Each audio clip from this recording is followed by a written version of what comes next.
మనందరం బయటికి లాగబడిన వారమే. స్తోత్రం చెప్పండి, హల్లెలూయా. ఒకప్పుడు మనందరం కూడా ఒక్కొక్క అబద్ధం నా జన్మ హక్కు అన్నట్టుగా ఒక్కొక్క అబద్ధాన్ని పట్టుకుని వేలాడాం మనందరం. ఆ అబద్ధాల్లోనే తగలబడిపోయాం.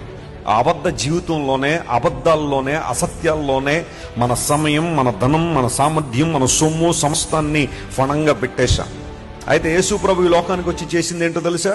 ఆయన ఒక మతాన్ని స్థాపించడానికో లేదా కులాలు విడగొట్టడానికో యేసు ప్రభు రాలేదు, కానీ అబద్ధంలో తగలబడిపోతున్న మనిషిని బయటికి లాగడానికి ఈ లోకానికి వచ్చారు. ఎన్ని అబద్ధాలండి ఈరోజు. సాతానుకున్న పేరేంటి చెప్పండి?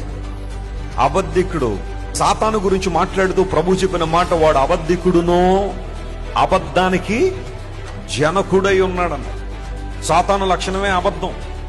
సత్యం నుండి నేను దూరం చేసేయడం, సత్యంలోనూ ఉండకుండా ఏదో ఒక అబద్ధాన్ని నీకు మైమరిపించి అట్రాక్టివ్గా చూపించి అబద్ధాన్నే సత్యంగా నీకు చూపించినప్పుడు ఎంతకాలం నువ్వు మోసపోలేదు, ఎంతకాలం నువ్వు దేవుని దూరంగా జరిగిపోలేదు. అయితే యేసు ప్రభు ఈ లోకానికి వచ్చిన ప్రధాన కారణం ఏంటో తెలుసా? మనలందరినీ కూడా సత్యంలో స్థిరపరచబడాలని. తమ్ముడా వినో, సహోదరి వినో, నువ్వు సత్యములో స్థిరపరచబడాలని దేవుని యొక్క ఆలోచన. అబద్ధాలు ఈ రోజున పేట్రేగిపోతున్నాయి, మారుమురోగుతున్నాయి. ఎక్కడ చూసినా, ఏ రంగంలో చూసినా అబద్ధాలదే పై చేయలాగుంది. సత్యాన్ని కనుమరుగు చేసి, సత్యాన్ని దూరం చేసి, సత్యాన్ని వధించి భయంకరమైన పనులు జరుగుతున్న ఈ ప్రపంచంలో క్రీస్తు యేసు సంబంధులు సత్య సంబంధులు. హల్లెలూయా.